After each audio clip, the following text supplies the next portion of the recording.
Before 11 a.m. tomorrow, I need your bowl signs. That is inappropriate in my opinion. You're not at the house. Oh, it's- I'll be there it's busy. tomorrow. No, I keep waiting. to come. Yeah, I agree. I think like as your children get older, like, oh, well, time. No, not really. There's that too. No, but the date that it was completed by president. Year ago? Well, that's not.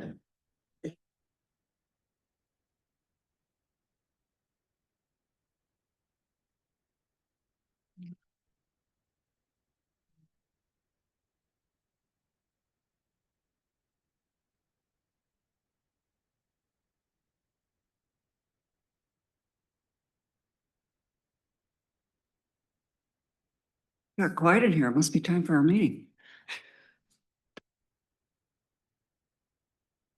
We're going to call the Johnson City Council meeting number 25-20 to order. Sarah, roll call, please. Councilmember Martin, Here. Burkhart, Here. Hope, Here. Ready. Here. Here. Want to welcome everyone that is in the audience this evening. If you are here for an item that is on the agenda, we would ask you to wait for that item to come up to address the council at that time. If you are here for an item that is not on the agenda, there will be an opportunity under public communications to address the council. The next item on the agenda is the Pledge of Allegiance. And what we like to do is we like to invite the young people in the audience to come up and lead us in the Pledge of Allegiance. So could I have the young people come forward and lead us in the Pledge of Allegiance?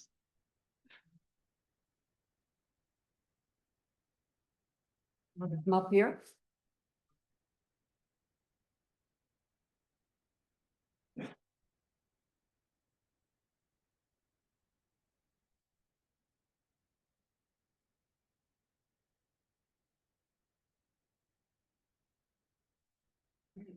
I pledge allegiance to the flag of the United States of America and to the republic for which it stands, one nation, under God, indivisible, with liberty and justice for all. Thank you very much.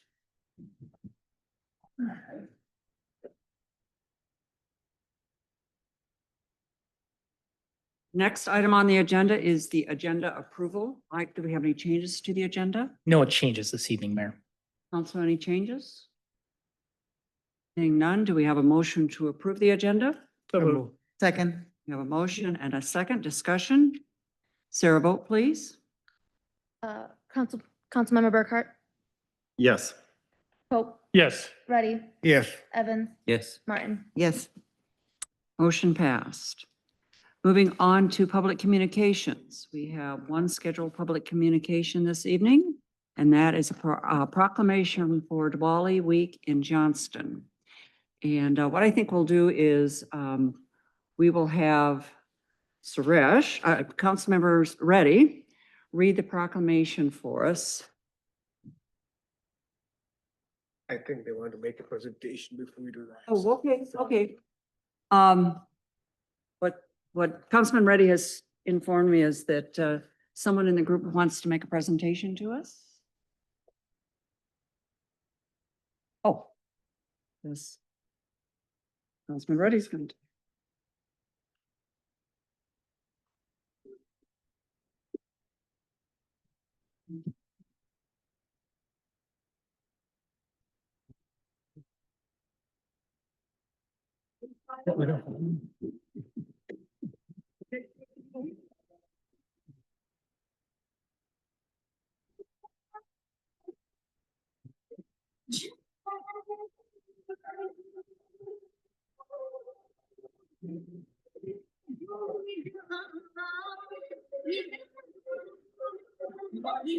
Pleasure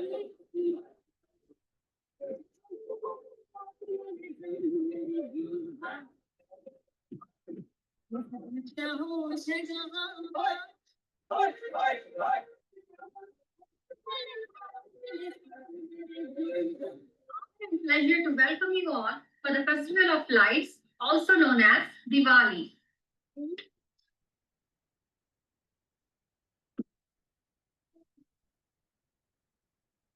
We take this opportunity to introduce the tradition of Diwali, how and why it is celebrated all around the world. In Sanskrit, Diwali means series of lights. Diwali is celebrated on the first snow moon day when the autumn begins. Traditionally, Diwali is celebrated as victory of good over evil and knowledge over ignorance. Praise all cultures and different faiths by offering sweets, snacks, and fireworks along with the lively music and dance.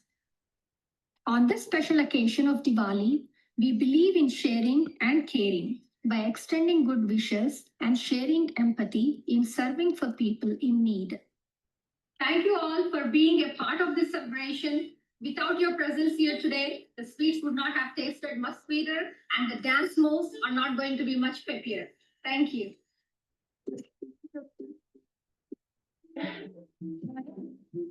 Need to turn the microphone on. Just push that little button, push the button so it turns green. There you go. Okay. Thank you. Honorable Mayor and city members, staff and citizens of Johnston, Namaste.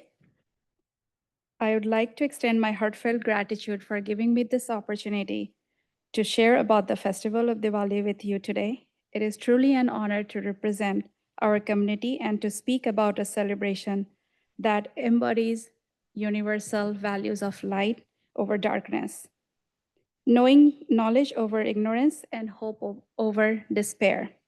Thank you for maintaining the tradition of proclaiming Diwali in the Johnston each year. It means a lot to the community and a moment of pride to all Iowans recognizing varied traditions of your neighbors. Good news for this year, Governor Kim Reynolds is making a Diwali proclamation for the first time in the state of Iowa. Please don't fact check on me. But the inspiration definitely is the leadership in the city of Johnston. On behalf of Hindu Temple and Cultural Center and entire Indian community, I would like to thank you all for recognizing our efforts and happy Diwali. Happy Diwali.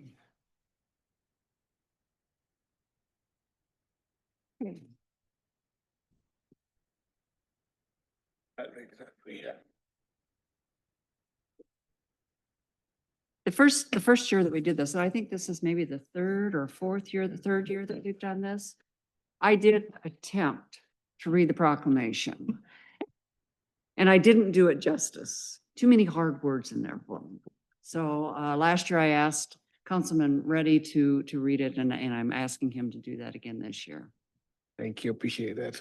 Yeah, before I start reading up this, just want to thank everybody who here celebrating Festival of Diwali. Diwali is also celebrated, as was said, is a triumph of good over evil. And that's why celebrated with a lot of lights across the global Indian community. We're made with, they call it something called diya, made with lamp made in mud and baked in mud. And that's why they light everywhere across. And there's also a fact check, Guinness Book of World Records. They have a lights that lamp lights beams across the country or something like that. There's a Guinness Book of World Record as well on that. But those are facts. Anyways, I'm going to read this now. And actually one more fact. Diwali is actually, today is the actual day of Diwali that happens. Usually we have the meetings in a different day, but today, actual festival today. So, and that's very good coincidence. All right, Diwali week in Johnston, Saturday, October 18th to Thursday, October 23rd, 2025. Whereas Diwali or Deepavali is celebrated in the autumn of each year by Hindus, Sikhs, Jains, Buddhists, and others throughout the city of Johnston and around the world. And whereas Diwali is celebrated by lighting the diya, oil lamp, which symbolizes dispelling darkness and bringing light into life with traditional offerings, rituals, and festivals. And whereas Diwali, the festival of light that includes many traditions such as gathering with friends and family for community prayer, exchanging gifts, setting off fireworks, and decorating houses with colorful rangolis. And whereas Diwali is also the Hindu New Year, and it is celebrated on the last day of the last month in the lunar calendar. And whereas for Hindu, Diwali is the celebration of good triumphing over evil and that light will prevail over darkness. And whereas for Sikhs, Diwali is the day on which the sixth founding Sikh Guru, Guru Har Gobind, was released from confinement by the Mughal Emperor Jahangir. And whereas for Jains, Diwali symbolizes Lord Mahavira's attainment of nirvana. And whereas for Buddhists, Diwali represents the day Emperor Ashoka chose the peaceful path of Buddhism over destruction and carnage. And whereas diversity represents one of our greatest strengths, and Johnston joins with all those around the world celebrating Diwali. Now, therefore, we, Mayor and the City Council members to hereby recognize October 18th to October 23rd, 2025 as Diwali week in the city of Johnston. And I call this observance to the attention of all of our residents. Thank you.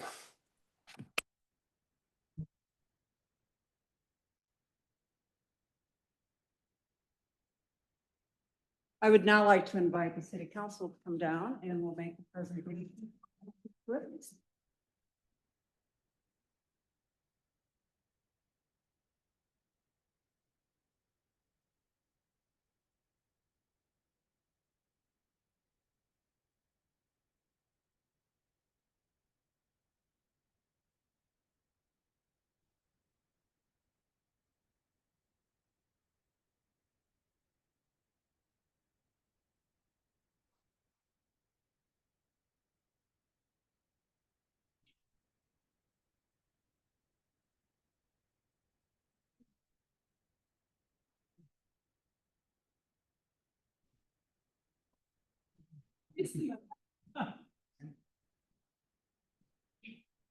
Come on, Sammy.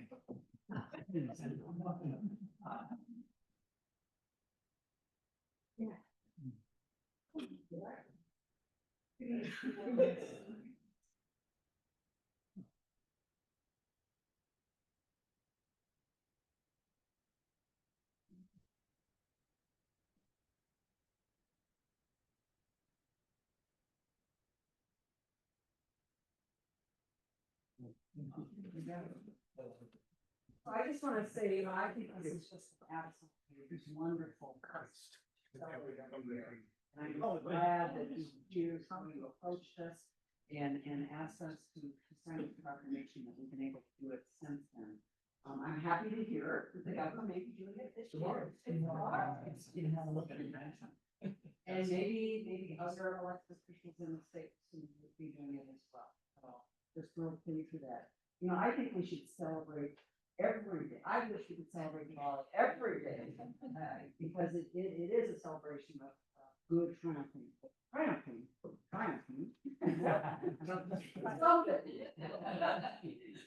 Over evil and we should strive together. Anyway, congratulations and I love having you all here. Does somebody want to just take a minute and just share with us who is here? I mean, this is amazing work. So we have a representative from Hindu Temple and Cultural Center, in Madrid. Yogesh is on the board, and Sister Tanishan. And we have priest from Hindu Temple, his mother from here. And we have Nishant, he's on the board of Indian Association.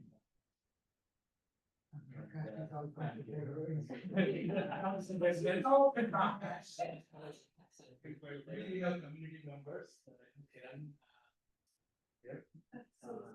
Sumant is here and his family, they came from India. And, by the way, this is Niranjana, I was looking for you. So Niranjana Bajpayee is, and, so of course, there's, kids. And, most important, Pragya, who maintains the tradition and culture in all forms, she's here. Very fortunate to have, I remember, yeah, That's right, yes. So what was it called? It was a dance, again. It was amazing, absolutely amazing. Invite me again this year. Yes, Thank you. So that's the vision. Of course, to them. Real happy that you're all here. And again, just, thank you for inviting us to celebrate Diwali. That is one word I can say. Thank you so much. You bet, you bet. We really appreciate it. Now, we need to just real quick, we get. The snack side of it. We're gonna take just 3 minutes to get some treats, and obviously everybody in the room is invited to. Treats as well. Thank you. I think this is for you. Yeah, thank you. So are you guys tomorrow? Nice to meet you. Yeah. Nice to meet you.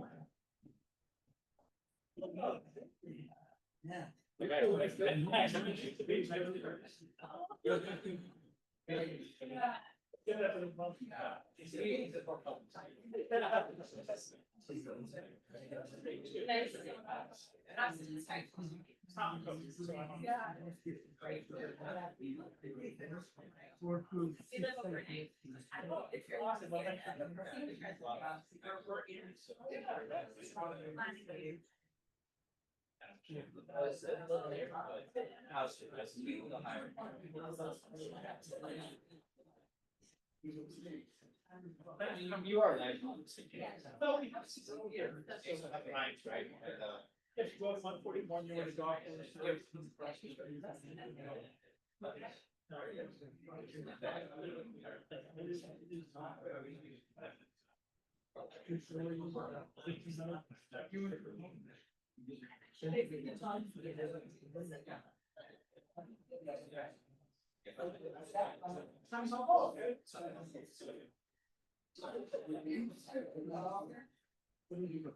Software.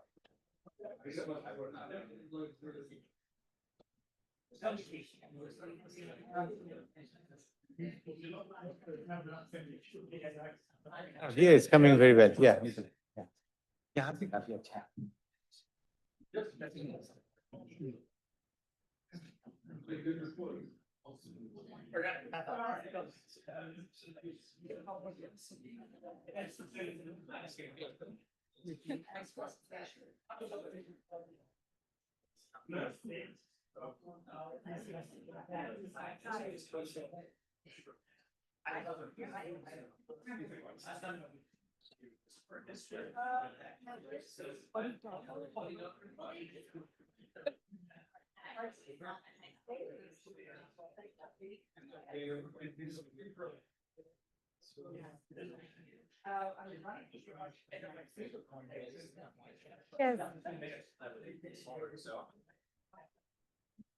He looks pretty. Thank you very much. It's wonderful to see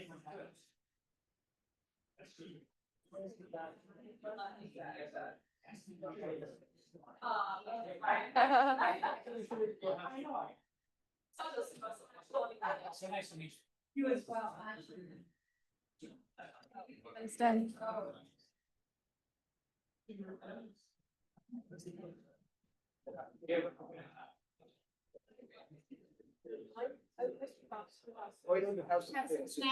Get everybody's.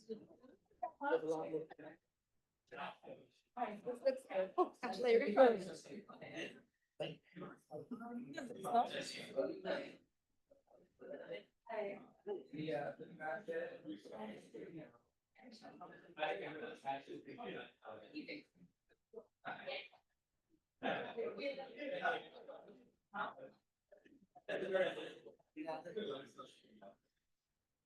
Yeah.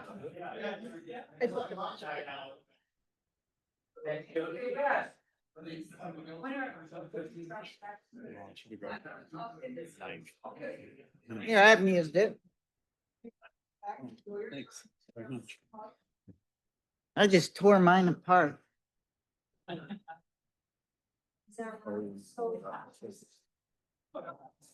That's only good if I can just stuff my face while in the. They're good.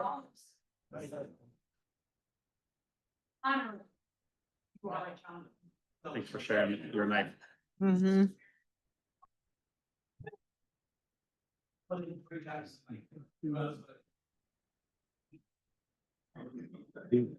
Yeah, these two ladies are very active in the community.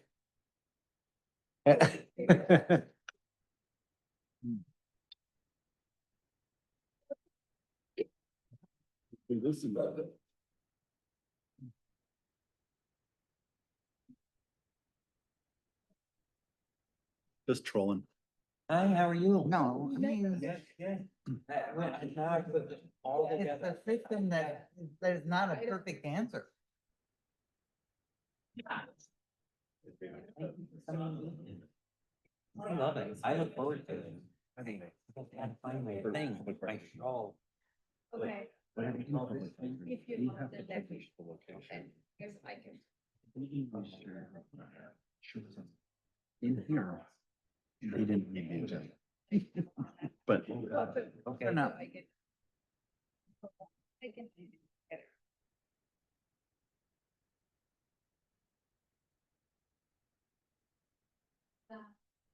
Yeah.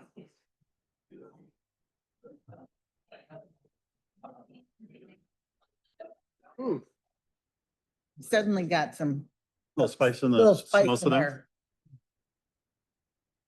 Ah.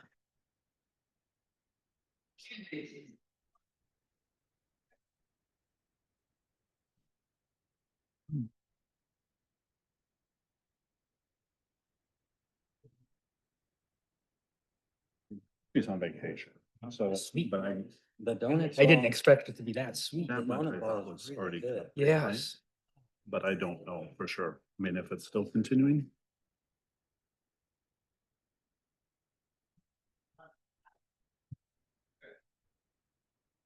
I should probably set up a call with you at some point. I had a, Yeah, you said you wanted to talk Yeah. about it.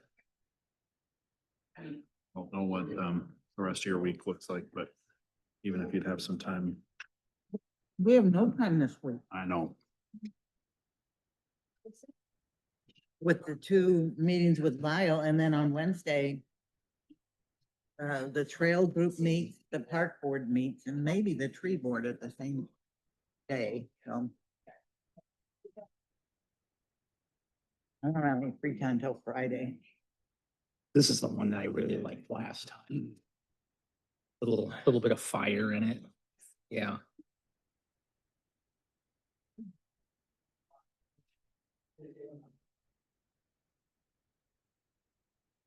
Work session. Were you referring to me? About the guy in the zoning? Yes. I didn't want to back over you. No. Yeah, because This is gonna be way too sweet. I don't know what the. I remember having that last year. Keep It was forgetting to pretty sweet. respond to me. Well, and the reality It's is, sort of an interesting. and I hate to say this, but It's all- it sucks. Like, I feel for the guy. You know, and we asked some questions trying to figure out if there was a out. But it's like, A little bit goes a long you way. gotta comply. Mhm. That's the bottom line. I could take Now, that you and can, you spread could that over. come here and pancakes. ask for the city council I was to thinking like make an ordinance. something about the size of. But when your neighbor puts Yeah. on Think of a, Yeah, a car on cinder blocks a week later, don't come talk to me about it.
Okay, we are still under public communications. Is there anyone in the audience that would like to address the council on an item that is not on the agenda? Seeing none, we'll move on to public hearings. We have several public hearings this evening. The first one, 4A, is to conduct a public hearing on the proposal to enter into a development agreement with Pioneer Hybrid International, Inc.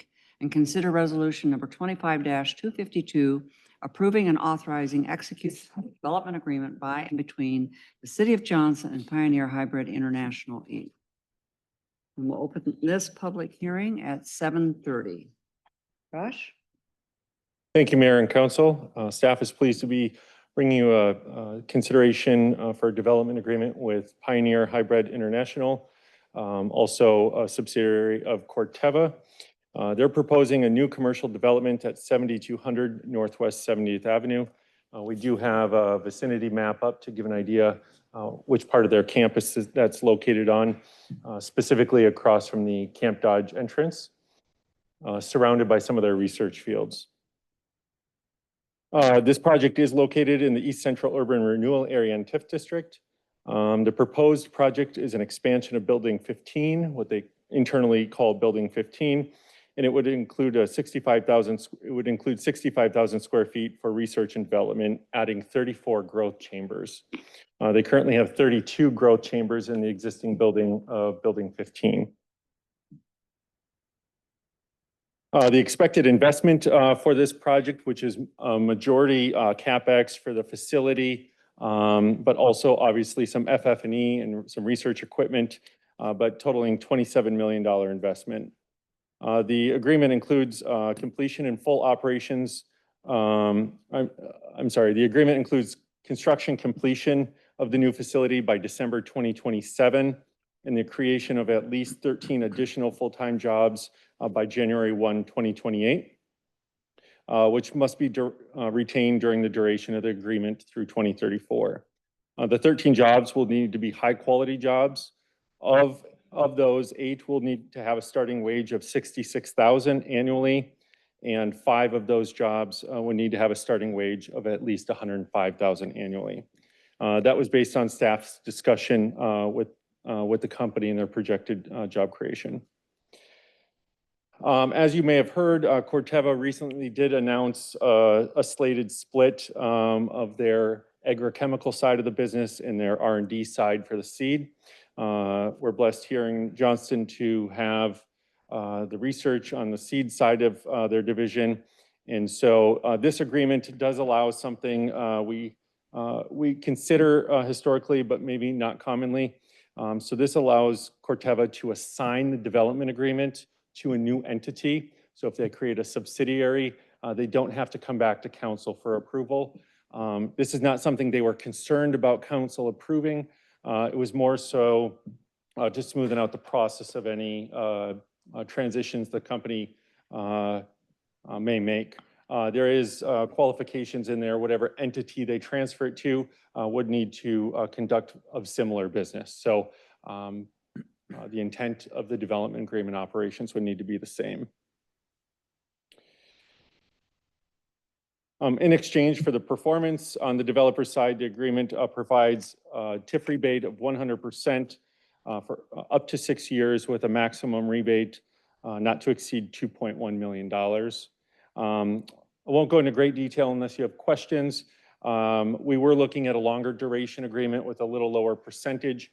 We did learn that part of this TIF area has a sooner sunset. So we run some different models and both talked to within city staff and the developer, and this is a great win-win, and Corteva is very appreciative, a little bit more aggressive on the rebate, but a little bit quicker timeline. So it'll wrap up sooner than what we were originally discussing. So the agreement would terminate December 31st, 2034, unless any of the provisions are triggered. Happy to answer any questions about the project. Council, any questions for Josh? I'll also note Bob House from Corteva is here, corporate from the corporate end. He's government relations, senior government relations for the company. If you have any questions, I've talked to him a little bit. He doesn't have any great project detail, but if you want to know about Corteva's commitment to the community, he's happy to answer that or any other questions that you have. I have a quick question, Josh. Quick question here, Josh. So regardless of the separation of this Corteva, this building will still be constructed. Am I right? It will still be what? The building will still be constructed? Yes.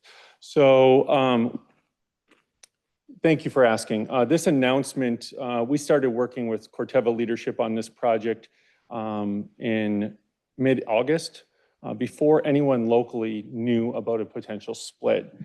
So Corteva's commitment was well before this split. If there is a division or separation of their into different entities, the intent is to continue to move forward. Okay. I will say it's been through, they have 3 levels of approval at Corteva from what I understand, and it's been through gate 1 and gate 2 successfully. Staff is being directed to continue to invest in the planning side, architecture, civil engineering, but it does need to go through gate 3, which is basically the CEO's desk for signature. So we are putting this development agreement together with the hope that this will get it, with the understanding it'll get over the finish line. So I can't guarantee it'll get done, Okay. but all arrows are pointing in that direction. And they've said that these numbers and this assistance will help them cross the finish line. Okay. Yep. Thanks. Any other questions for Josh or for Bob? This is a public hearing on this item. Is there anyone in the audience that would like to address the council? Seeing none, we will close the public hearing at 7:36. Any comments? Other than we're excited about Corteva making this additional investment into our community. We understand that, the final decision hasn't been made yet, but it looks very promising that it is in fact going to happen. And so anytime Corteva can invest in our community, invest more in our community, it's a very good thing for us. So share with the people back at the office that we're pleased that you're here tonight, and I think we'll probably have support for the resolution. I think it's a resolution, isn't it? Yes, resolution. But thank you, Bob, for being here. Do we have a motion to approve resolution number 25-252? Move approval. Second. We have a motion and a second discussion. Sarah, vote please. Councilmember Evans, Yes. Ready, Yes. Cope, Yes. Burkhart, Yes. Martin. Yes. Motion passed. Item 4B.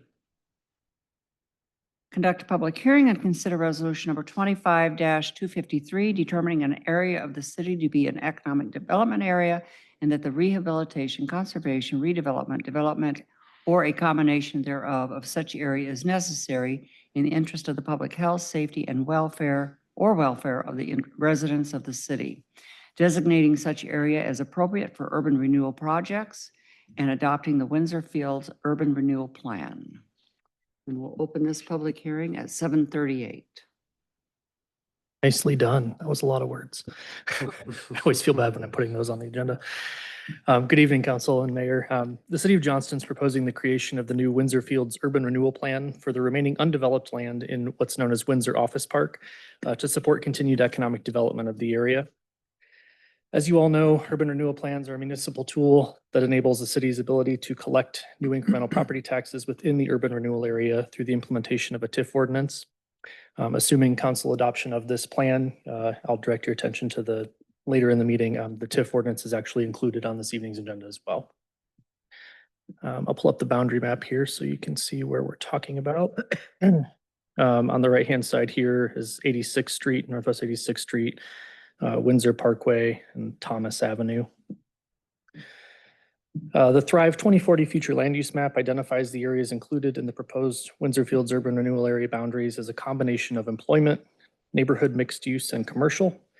With the adoption of this plan, the city will designate this urban renewal area as an area appropriate for the promotion of economic development, both commercial and industrial development, and low and moderate income housing.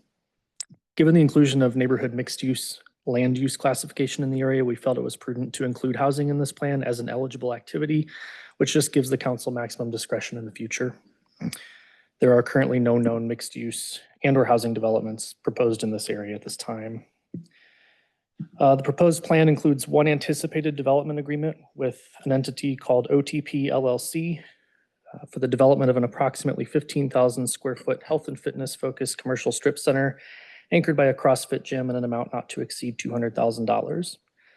It also allows for council to consider up to $10 million in future development agreements, which are presently unknown and undefined at this time.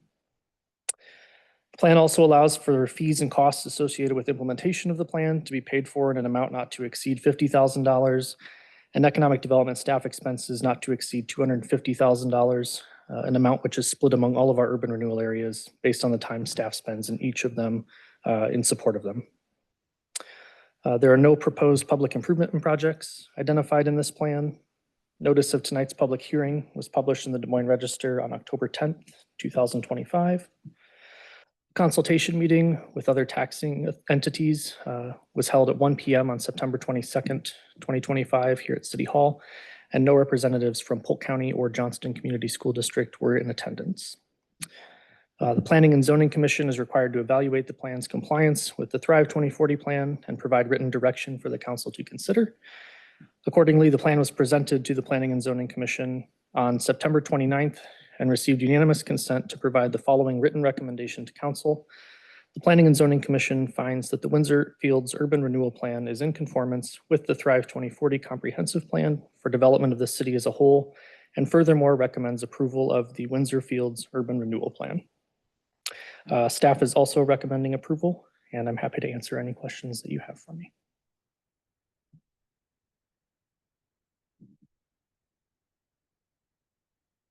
Does the council have any questions?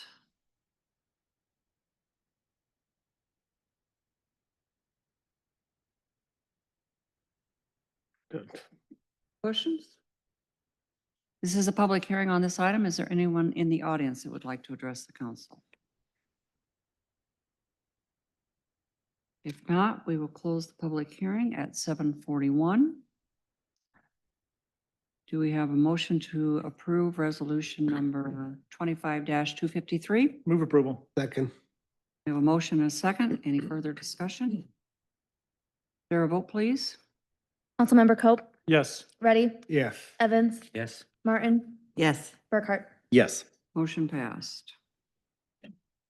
Item 4C, conduct a public hearing and consider resolution number 25-254, approving and authorizing execution of a development agreement by and between the City of Johnston and OTP LLC. And we'll open this public hearing at 7:42. Thank you, Mayor. This public hearing is for the City of Johnston's proposal to enter into a development agreement with OTP LLC for new commercial development at 8700 Thomas Avenue in the Windsor Office Park. The project consists of the construction of an approximately 15,000 square foot commercial building, which you can see on the screen here, a rendering of. It includes a fitness gym and commercial retail bays for complementary small businesses.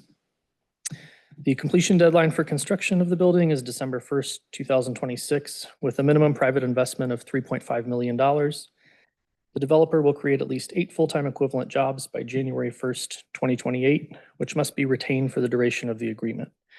In exchange for the developer's performance, this agreement provides for a 50% TIF rebate from the city for a period of 5 years with a maximum amount of up to $200,000. The developer and City of Des Moines Economic Development staff have executed what's known as a fair play affirmation document, indicating that the developer made an independent and irrevocable decision to relocate their business prior to any city incentives being discussed or offered. That was an important component for this one because the business that is relocating is Worldpay CrossFit, currently located within the City of Des Moines. Staff recommends approval, and again, happy to answer questions. Council have any questions? Do you have a map of where this actually located? Yes, I'm sorry. So in this, the Windsor Fields Urban Renewal Plan that you just approved, it is this lot right here, which is just west of the former Jethro's space on 86th Street. And Ethan, it looks like that, so because they're moving from Des Moines, state law requires a fair play agreement, and it appears that Des Moines has executed that, correct? Am I stating that properly? To my knowledge, yes. Yeah. We had legal counsel draft the affirmation document. Yeah. That was signed by their staff, yeah. I appreciate- don't know that it's state code or if it's a local fair play agreement. Oh, right. That That's a actually good point. governs It may it. be kind of more, but either way, I But yes. appreciate the fact that Des Moines was willing to do that as well. Good Yeah, we did. cooperation in the metro, so appreciate that very much. So thank you. Any other questions for Ethan? This is a public hearing. Is there anyone in the audience that would like to address the council? Seeing none, we will close the public hearing at 7:45. We have a motion to approve resolution number 25-254. So moved. Second. We have a motion and a second. Further discussion? Sarah, vote please.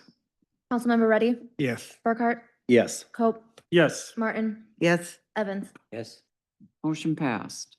Item 4D, conduct a public hearing and consider approval of the first reading of ordinance number 1146, amending sections 165.01, 165.02, 166, 176.14, 177.01, and table 168.2 of the Johnson Code of Ordinances.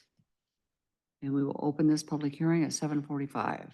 Good evening, council. So on May 1st of 2025, this past year, Governor Reynolds signed Senate File 592, adopting new standards for city and county regulations of accessory dwelling units. The law requires cities and counties to allow at least one accessory dwelling unit on the same lot as a single-family residence. These units may be attached or detached, such as a basement apartment, standalone structure, or a unit above a garage. ADUs are limited to a maximum of 1,000 square feet or 50% of the size of the primary residence, whichever is greater, and must comply with state building regulations. Manufactured or mobile homes used as ADUs must be placed on a permanent foundation and assessed as real property or taxation purposes. The legislation prohibits local governments from imposing regulations on ADUs that are more restrictive than those applied to single-family homes. This includes rules regarding building height, setbacks, lot size, architectural standards, and aesthetic designs. Cities and counties additionally cannot require extra parking, impose fees in lieu of parking, mandate separate utility lines unless separate metering is not feasible, or apply different impact fees or infrastructure requirements. They are also barred from enforcing occupancy restrictions, such as requiring the property owner to live on site or limiting residency based on relationships, age, or income. The bill also requires ADU permits be processed similarly to single-family house permits, and then any local ordinances are rendered void as of the date. So we went through and updated our section of our codes that applied. The main section that applied was obviously our ADU section. We updated our definition just to be a little more clear as far as the attached or detached. I can answer any questions you may have. Council have any questions for Jacob? I do, Mayor. Can you clarify that the size of the lot is not to be considered or is considered with the allowance of a accessory dwelling unit. Propose any on the ADU that's different. So the size of the lot wouldn't be considered for the ADU. But our setbacks are still enforced. Yes, but there would be the same setbacks as the primary structure. So we couldn't have more restrictive setbacks for accessory building units than we would for a single family home. Okay, so what you're saying is the lot with the setbacks, if they're, they have to stay within those setbacks. They can't, but they could actually occupy almost all the space there is on the lot. They would still have to meet our open space requirements. Oh, they would, They can't be more restrictive than a single family home. but they still would, okay. Thanks for clearing that up. Other questions for Jacob? This is a public hearing on this item. Is there anyone in the audience that would like to address the council? Seeing none, we'll close the public hearing at 7:49. Do we have a motion to approve first consideration of ordinance number 1146? Move approval. Second?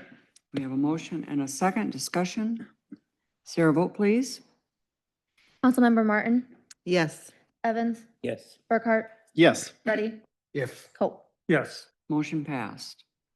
Item 4E, conduct a public hearing and consider first consideration of ordinance number 1144, an ordinance establishing the Highway 141 Northwest Saylorville Drive Area Sanitary Sewer Connection District.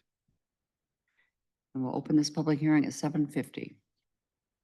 Good evening. This is a topic the council has discussed a number of times over the last couple of months.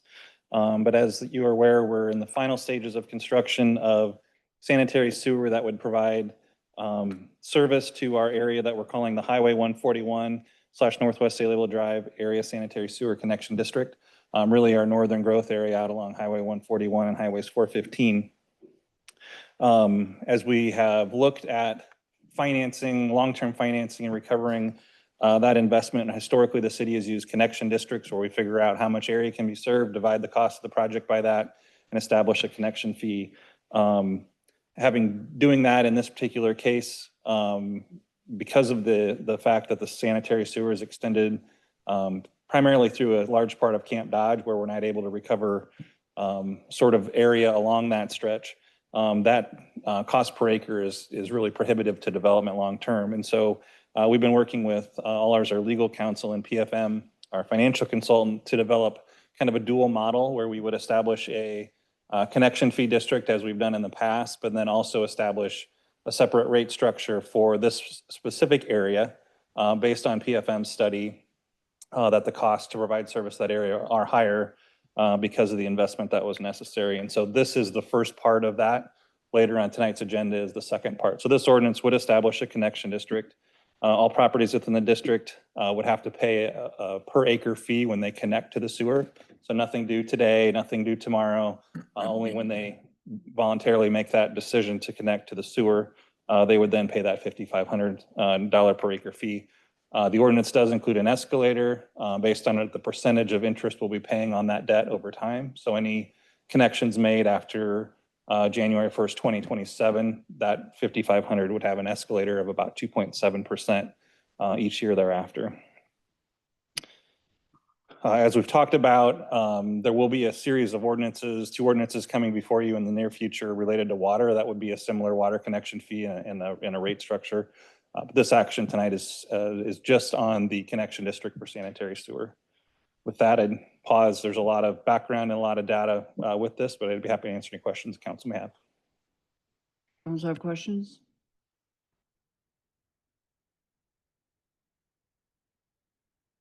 I don't see any, David. Good. Thank you. This is a public hearing on this item. Is there anybody in the audience that would like to address the council? Seeing none? Oh, please.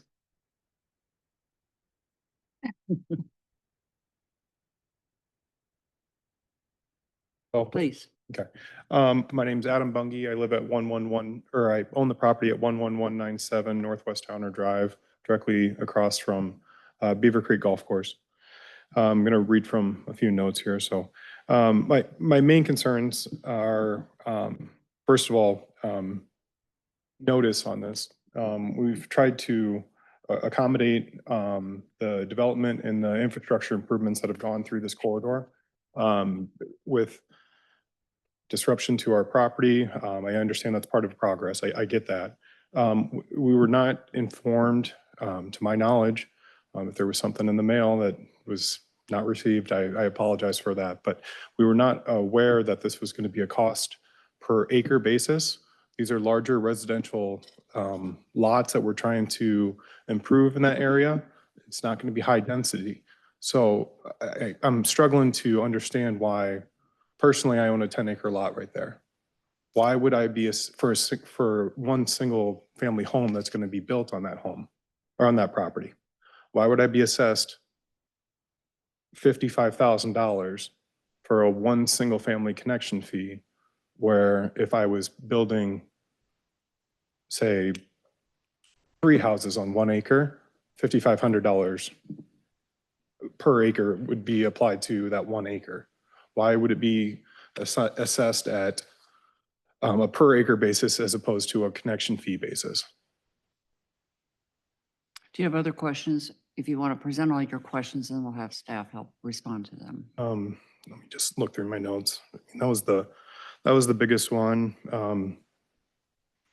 The other question I had was just in regards to timing, but if the fee is due when the permit for construction is, I guess that accomplishes that, but knowing that there's an escalator involved in there too, I get the cost of interest. I work at a bank, so I get that part. But it's just frustrating with the amount of communication that we've been provided. We've been trying to work through this project since, I think the first meeting that we had was a Zoom call on COVID. And we've just really hit a headwind with every phase of this. And now with by granting easements, the stream buffer easement, the roadway easement, all of this is making it to the point where we're just struggling to find any way where this is financially feasible to actually accomplish. David, can you help respond to the concerns about the notice as well as how the price was established? Yeah, so we did try to reach out to active developments by email twice over the last several weeks. Appears the Bungies were not included in that, and I apologize for that. To answer the question on connection, there is a provision in the ordinance for existing dwellings where you would only pay basically for 1 acre. So it's not charged over the entire 10 acres. If you're platting, that's when you'd pay the per acre. But if you're connecting to an existing residence, then it's based on the fact that there's an existing residence there. So there's provisions in the ordinance to buffer that cost, especially for the existing residents. Because I believe your existing residence is out there all on septic currently. There's 2 homes currently on this entire parcel. Why don't you do that? And again, is your home on the west side of 141? Yes. Okay. No, sorry, it'd be on the east side. It's on the east side and it's off Towner. Correct. Okay. Okay, so there's 2 homes out there. There's 6 parcels in total. Only 2 of the 6 have a home constructed on them. Those 2 homes are both on septic. But the other, some here, the 4 would then be subject to this per acre assessment. Is that what you're telling me? Yeah, if they would connect to the sewer, which they'd be within Regardless of- proximity. Yeah, let me. So this is forcing higher density in that we were initially told that higher density is not what you had part of your comprehensive plan for that. But the only way to make that feasible work is to have higher density to get that connection fee per acre down. It doesn't make any sense. Yeah, I was looking at the exception and then it's for the existing single family home. So there's nothing in the ordinance that would require the existing septic systems to connect to the sewer. Fine. Unless that's desired. So you've got additional lots that are platted. I certainly wasn't involved in all those discussions when you went through the various stages of that. I was involved in a few of them, but that's something that should have been.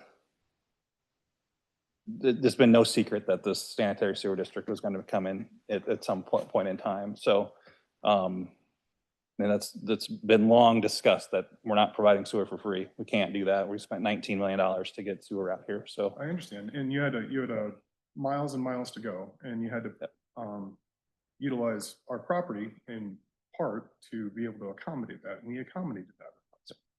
Now, on the back end, we're being assessed the cost per acre for the sewer that we asked for. Polk County was going to grant us many properties when homes would be built.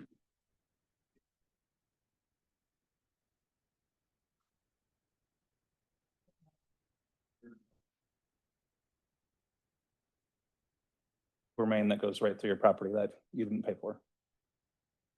That would have cost a lot more than that. Or I mean, asked that's for. yeah. The septic would have.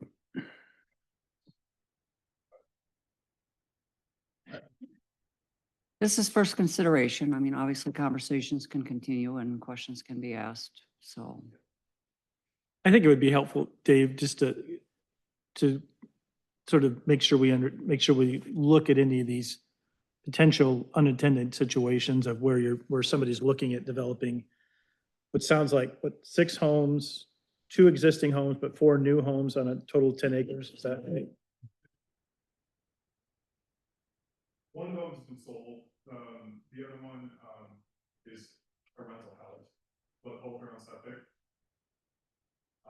The other 4 lots, encompass about, I want to say 18 acres. So that's not part of the 10 acres? Individually I own 10, but then there's another 8 that I own in partnership.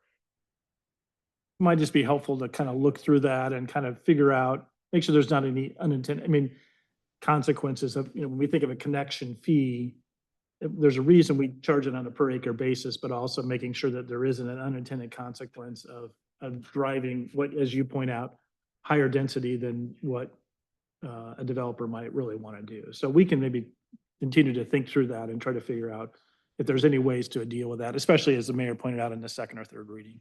On where the easements cut through, the streamway buffers, the forest reserve, on the 10 acres I'm describing, there's maybe 2 acres that are buildable where you can actually stick a house. Right. The other 8, how would I pay sewer connection fee on something that's not? And that might be where there's a potential way to look at trying to avoid that unintended consequence, right? That when you're calculating the acreage, again, I don't want to overpromise what could potentially be done, but maybe there's a potential to calculate on the developable, connection fee based on developable acres as opposed to the total acreage. But we have to kind of go through that whole process to figure that out. But if you have a forest reserve or something else that there may be, that you're not intending to develop on that, or it's not even developable, then whether a fee should be assessed on that, we have to look at that. And we also have to look at what legal options we have as well, so. And I don't know off the top of my head the specifics of the current plating, and I know there's been discussion about future plating. What I can say is if it's platted as an outlot, an unbuildable outlot, that area is not charged the fee. Right. Which is our standard policy we've done forever. And so we certainly can look at that as properties getting developed to figure those kind of unique circumstances out. But I don't recall in the specifics if there's outlots or just easement, so we can look at the specifics. I think it'd be helpful to look at yours, especially since it has been platted, is that right? It has been, but I think there have been discussions about replatting it, at least at some point, so. We've hit some headwinds, just with being able to find a concept that will work with all parties. Hasn't gone far. I recall some of that. So. Thank you for coming tonight. Obviously, some additional conversation needs to take place, and that's why we have 3 readings of ordinances like this. So appreciate it.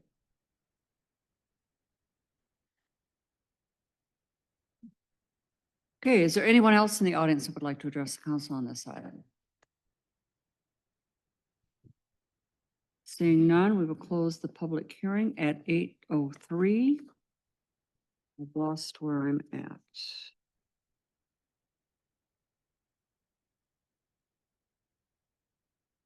Do we have a motion to approve first consideration of ordinance 1144? Move approval. Second. We have a motion and a second discussion. I guess, just as a follow-up to the discussion we would had, I would encourage staff and to work with the gentleman here to continue to see what options may be available and make sure that, obviously, you're not the only one who potentially could face this challenge, but try to, we don't meet again for 2 weeks or so, I presume, certainly not sooner than 2 weeks.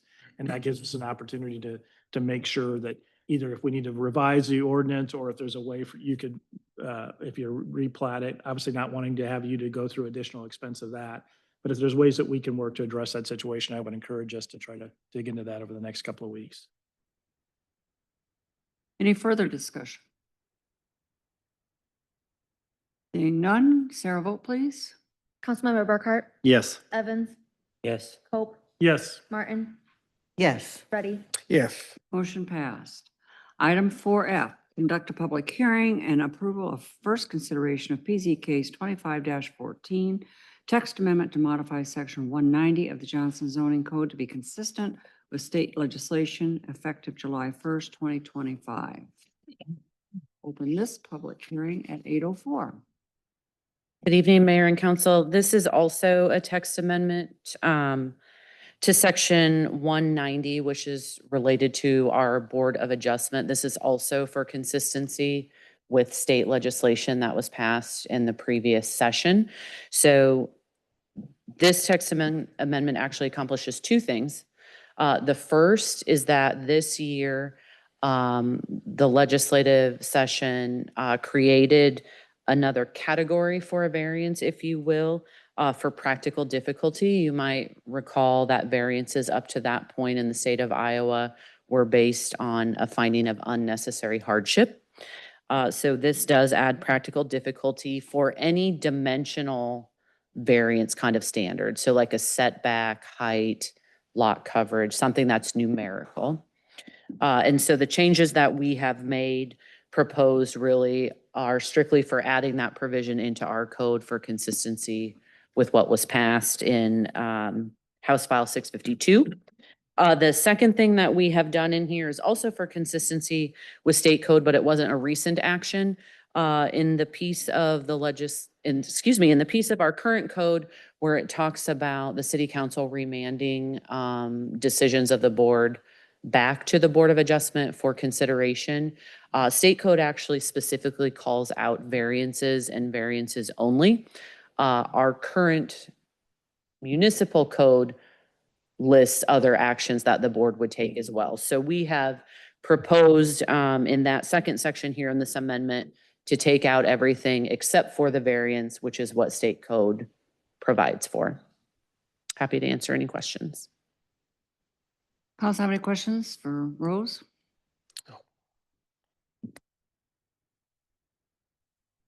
Seeing none, do we have anyone in the audience who would like to address the council on this item? So seeing none, we will close the public hearing at 8:07.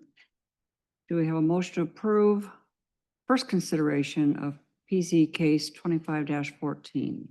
So moved. Second. We have a motion and a second discussion. Sarah, vote please. Councilmember Martin, Yes. Ready. Yes. Evans, Yes. Burkhart, Yes. Cope. Motion passed. Moving on to the consent agenda. Do we have a motion to approve the consent agenda? I move. Second. Motion and a second discussion. Sarah, vote please. Councilmember Evans, Yes. Ready. Yes. Burkhart, Yes. Martin, Yes. Cope. Motion passed. Moving on to the non-consent agenda, item 7A, consider first consideration of ordinance 1144, an ordinance establishing a separate sewer user charge for users located in the Highway 141 Northwest Saylorville Drive Area Sanitary Sewer Connection Fee District.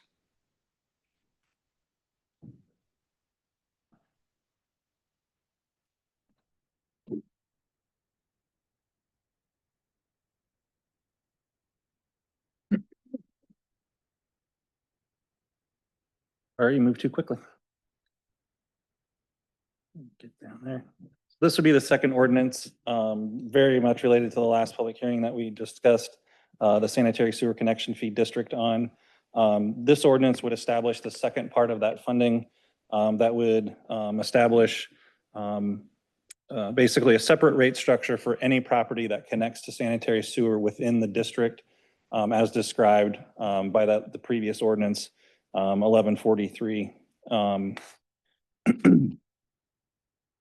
Based on the PFM study, the rate for the sewer availability fee would be increased by $1 for those properties.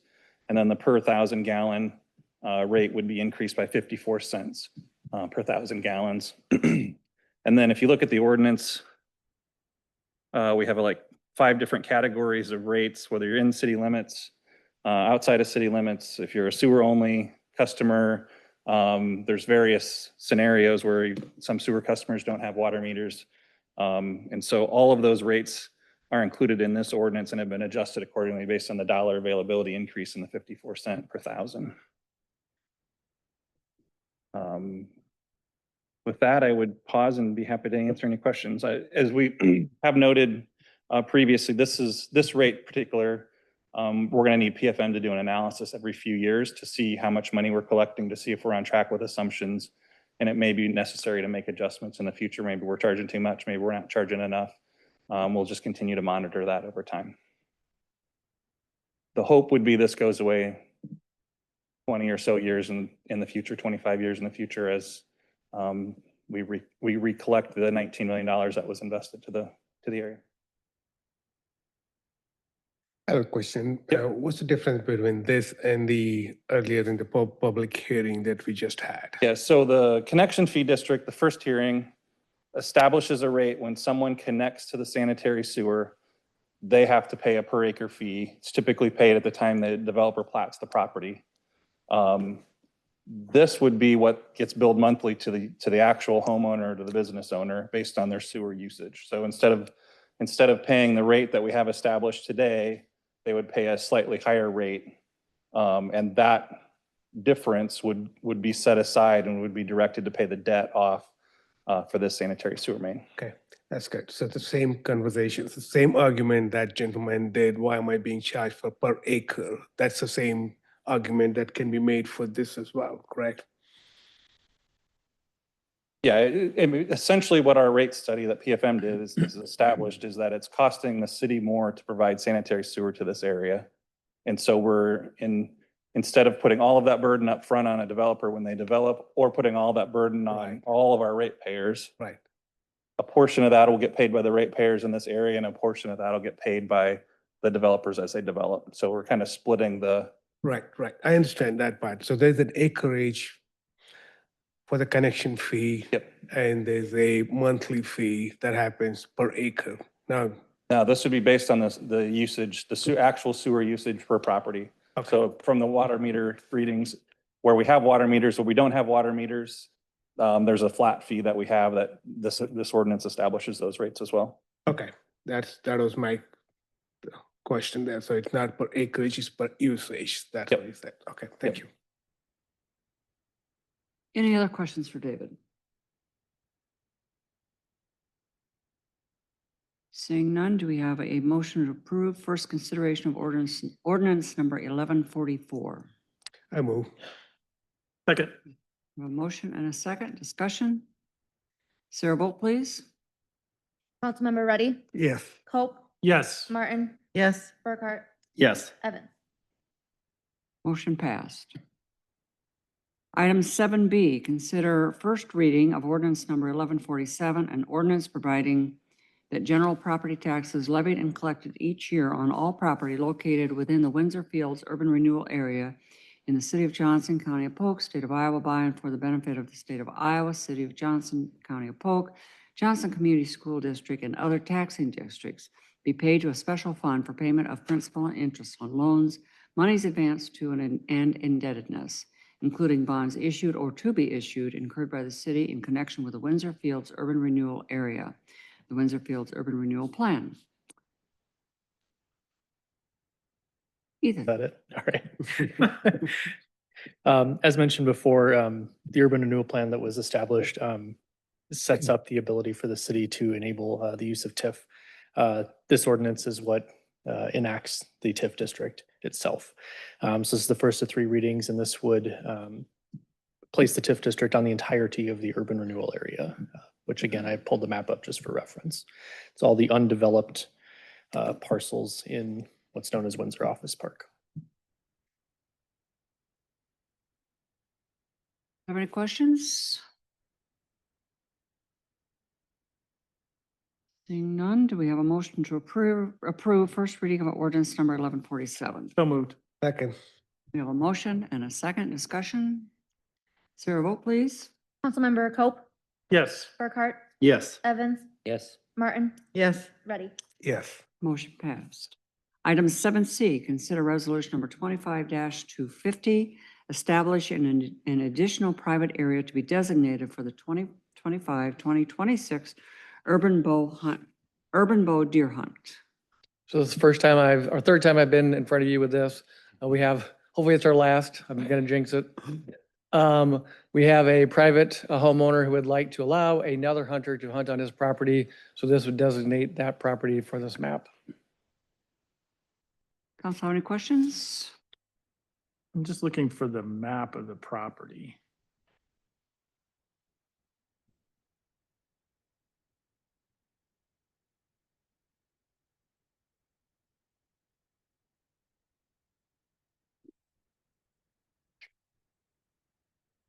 It would be this is the blue triangle down off of 54th Avenue.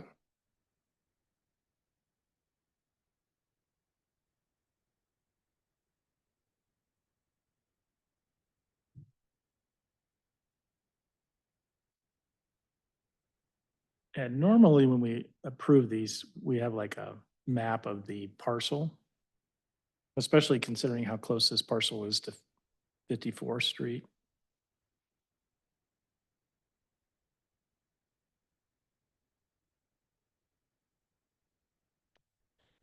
And this And is, we kind of an idea of where the stand is.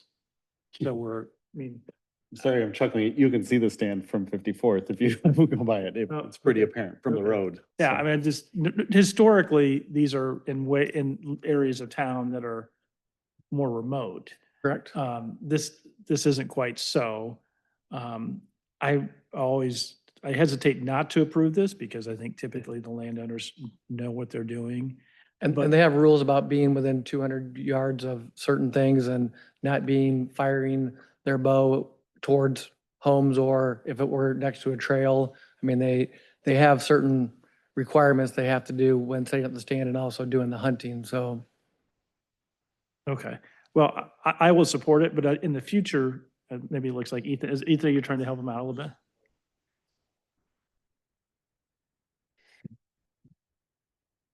With the queen.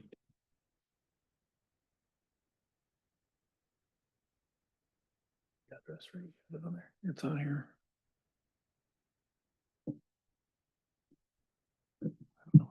Look on there. I think it's, okay, I'm gonna zoom in here before we.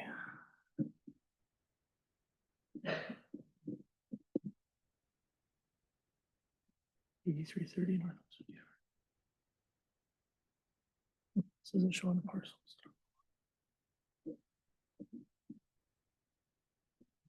You put in the address there.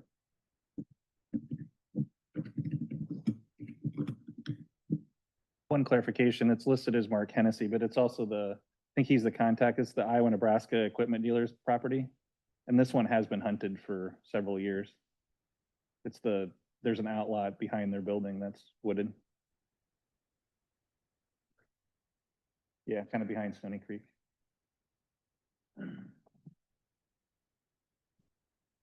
So it applies to does this apply just to that outlot then? Yeah, it'd be just that defined area.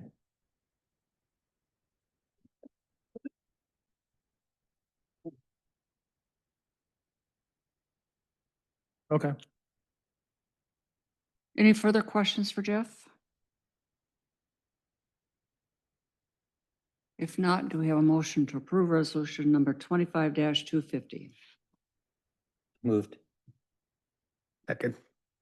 We have a motion and a second. Sarah, further discussion? Sarah, vote please.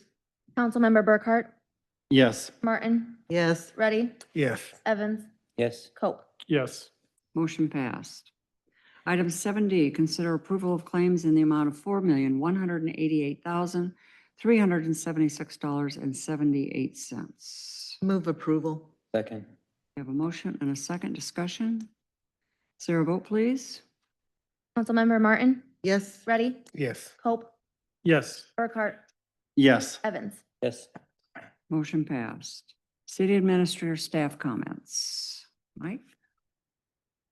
Just a reminder, we have 2 workshops tomorrow starting at 1 o'clock and Thursday starting at 3 o'clock to review our strategic plans. Look forward to those discussions. With that, any other staff comments? Matt? Yeah, I have a couple of comments just to give an update on 100th Street. They will be putting the final surface course on that roadway Wednesday and Thursday of this week while they're finishing up some trail the rest of this week and then putting some final touches on the grading as well. One other thing, our Public Works folks competed in the 2025 Iowa State Rodeo. We did rather well. We had a team in the snowplow event that placed in the top 5. Luke Vandermaten and Skylar Volkmer placed 4th. They also participated in the skid steer competition where Skylar Volkmer placed 3rd, so in the top 3 as well. And then we did have a couple of folks place in the top 20 in our mini excavation place. And then overall, they kind of take all those points and total them for a grand champion. And we had 2 finish in the top 10 as well in that. So got some talented staff members in Public Works and just wanted to kind of highlight their what they had done at the competition. So thank you. Congratulations to all of them. Thank you. Any other staff comments?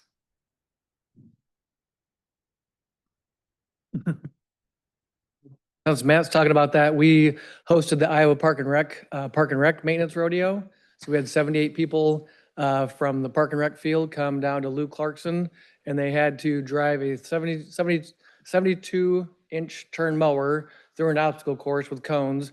And every time you knocked off a tennis ball, you got deducted 30 seconds. And Carrie set up the course, you only had about 3 inches on either side of your mower to get through. And our staff finished 1st, 2nd, and 3rd. We didn't knock off the cones on 2 of them. And Matt Polito knocked off 1 cone, but he was still 30 seconds under the 4th place team. So that was Clayton Borman and Ben McNamara and Matt Polito. And then Ben and Matt got 1st in you had to back up a trailer through a course. And then Clayton Borman got 1st in leaf blowing a tennis ball through an obstacle course. We did not score very well in the plant identification, but we took 1st place overall in that event, or in 1st place overall, even though we didn't do very good in the plant identification. So, but everyone had a good time. They said it was cool to put on this 1st year event. Next year's Marion's hosting the conference, and they said they're going to do something like that as well. These guys don't usually get to go to conferences or participate in things like this. So it was cool to seeing 78 people from around the state participating. Well, since we won't be setting up the course next year, it'll be interesting to see if we do as well. And we did not practice at all, so. Well, congratulations to all of them. Fun stuff. Anything else, staff? 2 quick things I'll add Okay. to is just a reminder, we have trick or treat with our first responders on October 22nd from 5:30 to 7. And then just a reminder, last year we did make a change to our regular trick or treating, so no more beggars night in Johnston. Trick or treating will be on October 31st, and that's from 6 to 8 p.m. So watch out for those kiddos during those times. Okay, Councilman Evans. Pass, thank you. I pass, thank you. Last Friday, the Capitol Crossroads here, Mayor, there's Capitol Crossroads, Polk County Housing Trust Fund and Habitat for Humanity did a bus tour through several communities in Polk County, including Johnston, stopping at various locations. And I want to shout out to Rose. She joined the tour as well. And it was part of the packet. There was this booklet that was distributed, and I thought it had a lot of really good, interesting information. First of all, it highlights each of the projects, three projects that they highlighted from Johnston as projects that are affordable, especially for the senior population. And they talked a lot about the needs for those types of housing, that especially because services are typically incorporated into the housing, and there's a lot of benefit to that. But page 4, page 8, 12, and 15 each has some good statistics on housing availability in the metro. And so I thought there was a lot of interesting data in there. So I wanted to grab some extras and brought it along. Thought you might find that of value. And just appreciate Rose taking time. I thought it was really valuable opportunity to connect with a lot of the housing providers in the metro and develop some good relationships with them. So, and especially considering that they highlighted several properties in the city of Johnston. So I just wanted to share that with everybody. Great, thank you. Councilman Burkhart. I pass. I'm good. You know, I think a lot has happened since the last time we met, but I think I'll pass as well, so. Anything else come before the council this evening? If not, we are adjourned. Considering we'll be spending hours and hours with each other this week.